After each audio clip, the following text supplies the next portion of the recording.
Kagaya nga po ng napag-usapan natin, tuluyan na nga bumagsak ang tsansa ng Dallas Mavericks na makapasok sa playoffs at sa play-in tournament kasunod ng pagiging out for the season ni Kyrie Irving at hindi pa rin paglalaro ni Anthony Davis na pinag-iisipan na rin namang hindi maglaro ngayong season.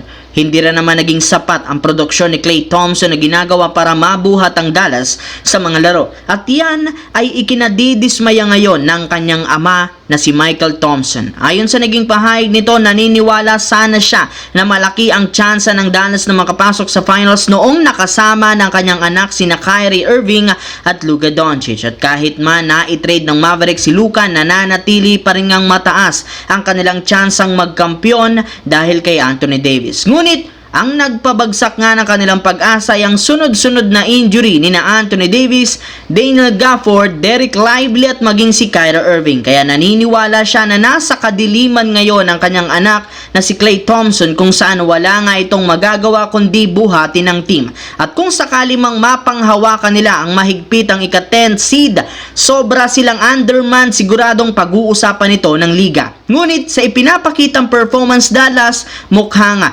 matatalo sila ng susunod na 10 laro. Siyempre, mukhang nagsisisi si Michael Thompson sa pagpirma ng kanyang anak na si Klay Thompson sa Dallas Mavericks at mas gusto na lamang itong lumipat sa Los Angeles Lakers. Samantala, bago pa man magsimula ang laro ng Lakers kontra sa Knicks, inanunsyo na magbabalik na dito si Austin Reeves matapos ang ilang araw na pagkawala. At kagaya ng inasahan, maganda ang umpisa ng Lakers sa maagang pagiging agresibo ni Luka Doncic. Kumagat rin naman agad dito ang mahigpit nilang depensa kay Karl Anthony Towns na siyang nagpalamang sa kanila. Pero nakafocus nga masyado ang Lakers kay Karl Anthony Towns, napabayaan nila dito si Jalen Bronson na nagkaroon ng magandang shooting at sina OG Anunoby at Josh Hart na naging agresibo sa pag-drive sa ilalim. Kaya matapos ang pangyayaring ito, bumaliktad bigla ang sitwasyon at ang Knicks naman ang lumalamang ng double digit sa kabila ng pag-take over dito ni LeBron James. Pero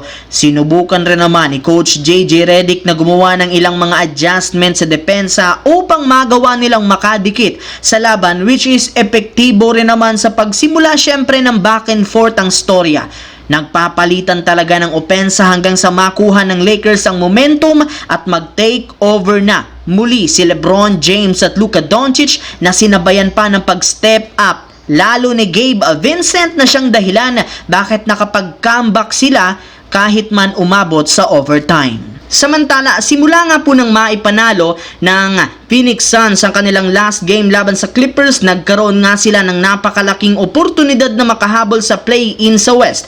Kahit man nananatili sila sa ika-11 pwesto at merong 2.5 games na kalamangan ng Dallas Mavericks, hindi pa rin namang malabo na mahabol nila at maabutan ito. Kagaya ng napag-usapan, expected na magsusunod-sunod ang talo ng Dallas matapos ang pagkawala ni na Kyrie Irving at Anthony Davis. Kaya pagkakataon na ito ng Phoenix Suns para umangat. Bukas na bukas pa rin sa Phoenix Suns sa pagkakataon na makapasok sa play-in at hawak nga nito ang magiging kapalaran. Ngunit mangyayari lang naman yan kung maipapanalo nila ang majority sa mga laro, which is napakahirap gawin dahil puro mga contender ang kanilang susunod na makakatapat. Sila ang isa sa may pinakamahirap na game schedule bago matapos ang regular season, kaya kailangan nga po ng Suns na mag-improve kung gusto nilang makapasok sa playoffs.